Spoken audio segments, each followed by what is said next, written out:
Bonjour les troisièmes, aujourd'hui nous allons poursuivre le chapitre sur l'indépendance et les décolonisations. Après le travail que vous avez fait sur la guerre d'Algérie et qu'on a poursuivi en classe virtuelle vendredi dernier, vous sautez une ligne et vous écrivez le titre du grand 2, l'émergence du tiers-monde et ses difficultés. On saute à nouveau une ligne, on écrit en vert le sous-titre, la conférence de Bandung et le mouvement des non-alignés. Vous pouvez bien sûr à chaque fois faire pause pendant cette vidéo pour pouvoir prendre en note le cours que je vais vous dicter. Vous devez aussi avoir avec vous votre manuel, le livre scolaire Histoire-Géographie 3e, car nous allons analyser 2 documents.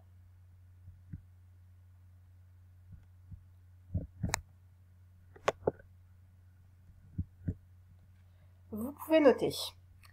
La plupart des pays émancipés appartiennent au tiers-monde. Cette expression a été forgée en 1952 par l'économiste français Alfred Sauvy pour désigner l'ensemble des pays n'appartenant pas aux 2 blocs de la guerre froide, c'est-à-dire les États-Unis et l'URSS, et partageant certaines caractéristiques telles que le sous-développement et souvent une jeunesse politique. Alors je vous explique un peu, effectivement, cette expression du tiers-monde, donc, elle est là pour désigner un certain nombre de pays qui, effectivement, ont pour caractéristique commune d'être des pays qui ne sont pas suffisamment développés et qui sont jeunes parce qu'ils sont nouvellement indépendants. Vous ajoutez, le tiers-monde comprend donc d'abord les États d'Asie, représentés ici en jaune sur la carte, puis ceux d'Afrique au fur et à mesure où ils accèdent à l'indépendance. Vous pouvez les voir ici en vert sur la carte. À partir des années 60, on y inclut les pays d'Amérique latine. Vous ajoutez, finalement, à partir du début des années 60, ils sont plusieurs dizaines et détiennent la majorité des voix à l'Assemblée générale de l'ONU. Toutefois, ils ne sont pas membres permanents du Conseil de sécurité, c'est-à-dire là où le pouvoir d'agir réside. Vous sautez une ligne et vous ajoutez, ces États vont tenter de s'unir et d'exister en s'affranchissant de leurs anciennes puissances coloniales et des 2 grands en pleine guerre froide. Donc les 2 grands, c'est toujours les États-Unis et l'URSS.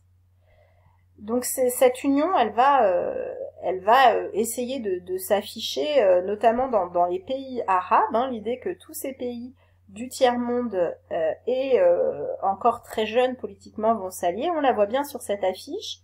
Sur cette affiche, vous pouvez voir en effet à gauche le président égyptien Nasser, aux côtés du jeune président algérien nouvellement élu Ben Bella. Cette affiche, elle a été produite lors d'un voyage en Algérie du président égyptien Nasser, qui a toujours soutenu justement l'indépendance algérienne. Et on voit toujours sur cette affiche que le drapeau égyptien à gauche et le drapeau algérien à droite terrasse un monstre en uniforme qui est au sol et qui symbolise la colonisation. Pour poursuivre ce cours, vous pouvez prendre votre manuel le document 2, page 142. Vous notez la référence du document dans la marge de votre cahier. Donc, document 2, page 142. Je vous rappelle, donc la référence, c'est le livre scolaire Histoire-Géographie, et vous pouvez aussi le trouver en ligne, puisque votre manuel est en ligne gratuitement sur Internet. Alors, je vais lire ce document qui parle donc d'un événement qui a lieu en 1955 et qui s'appelle la conférence de Bandung, et sur lequel je voulais attirer votre attention. En 1955, la conférence de Bandung, en Indonésie, rassemble les représentants de 29 pays d'Afrique et d'Asie. Elle marque la naissance politique du tiers-monde. En 1961, la conférence de Belgrade donnera naissance au mouvement des non-alignés. Alors, cette conférence de Bandung, qui a lieu en 1955, elle a lieu en Indonésie, à l'initiative du président indonésien qui s'appelle Sukarno. Alors pourquoi en Indonésie? Parce que l'Indonésie, c'est un des premiers pays d'Asie à avoir obtenu son indépendance en 1947. Et donc, quelques années plus tard, le but, c'est justement d'essayer de faire exister politiquement tous ces États naissants ou qui deviennent au fur et à mesure indépendants. Et voilà ce que dit ce communiqué. La conférence est d'accord pour déclarer que le colonialisme dans toutes ses manifestations est un mal auquel il doit être mis fin rapidement. Deuxièmement, elle est d'accord pour déclarer que la question des peuples soumis à l'assujettissement de l'étranger, à sa domination et à son exploitation, constitue une négation des droits fondamentaux de l'homme et est contraire à la Charte des Nations Unies, car elle empêche de favoriser la paix et la coopération mondiale. Troisièmement, elle est d'accord pour déclarer qu'elle appuie la cause de la liberté et de l'indépendance de ces peuples. Et enfin, elle est d'accord pour faire appel aux puissances intéressées pour qu'elles accordent la liberté et l'indépendance à ces peuples. Une fois que vous avez mis la référence du document 2, page 142 dans la marge, vous allez essayer de présenter ce document. Je vous rappelle les 5 étapes pour présenter un document, c'est la méthode DANCE qu'on a déjà vu à de nombreuses reprises. D pour date, A pour auteur, N pour nature, S pour source et le second S pour sujet. Là, en l'occurrence, on va pas forcément s'intéresser à la source, par contre, on va bien s'intéresser à la date, à l'auteur, à la nature et au sujet de ce document qui nous permet donc de comprendre ce qui a lieu à la conférence de Bandung. Donc d'abord, cette conférence de Bandung, elle a lieu le 24 avril 1955, c'était marqué dans votre document, donc pour date, vous mettez 24 avril 1955. Ils sont réunis, donc c'est l'auteur, 29 pays d'Afrique et d'Asie. Il faut savoir que ces 29 pays d'Afrique et d'Asie en 1955 qui représentent 50% de la population, 50% de l'humanité. Et donc au moment où il s'exprime, il parle pour 50% des gens qui habitent sur Terre et qui sont justement dans ces États naissants ou encore colonisés à ce moment-là. C'est un communiqué, et c'est d'ailleurs la nature du document, c'est le communiqué final de la conférence afro-asiatique de Bandung. Et enfin, je vous avais dit qu'on va pas voir la source, puisque la source c'est la conférence de Bandung, forcément. Mais le sujet, en revanche, qui nous intéresse, donc de quoi parle cette conférence.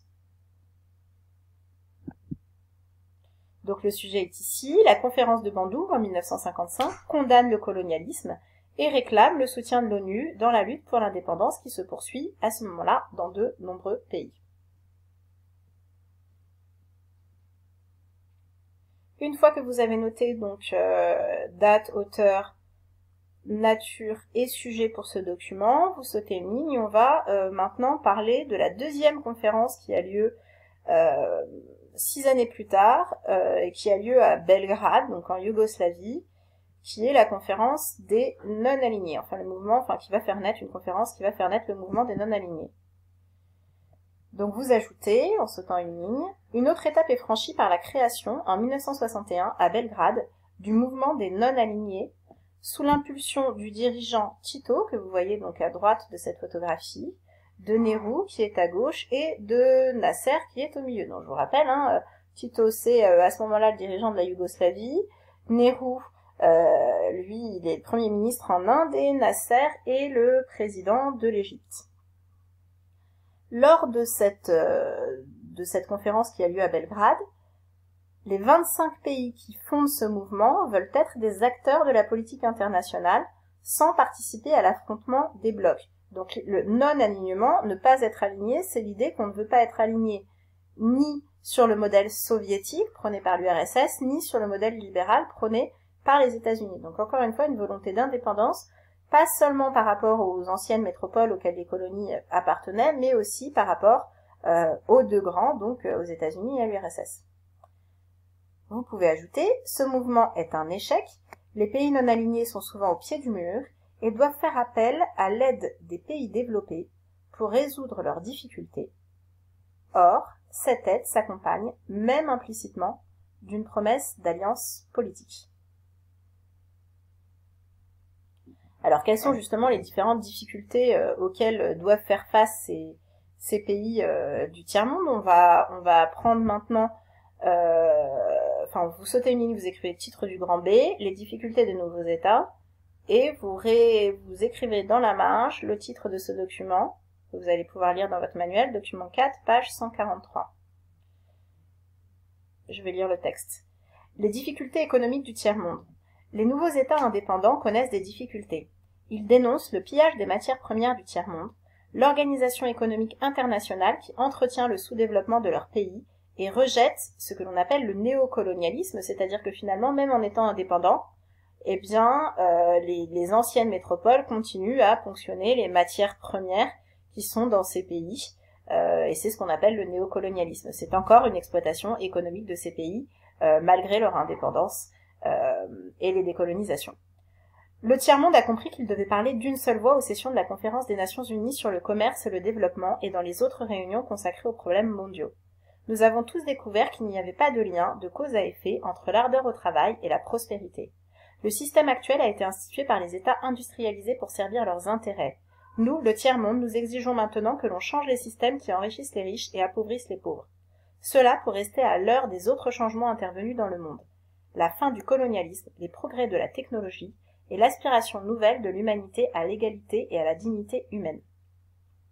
Après avoir noté la référence du document 4, page 143, vous pouvez écrire la question que je vous aurais posée si vous aviez été en face de moi après la lecture de ce document.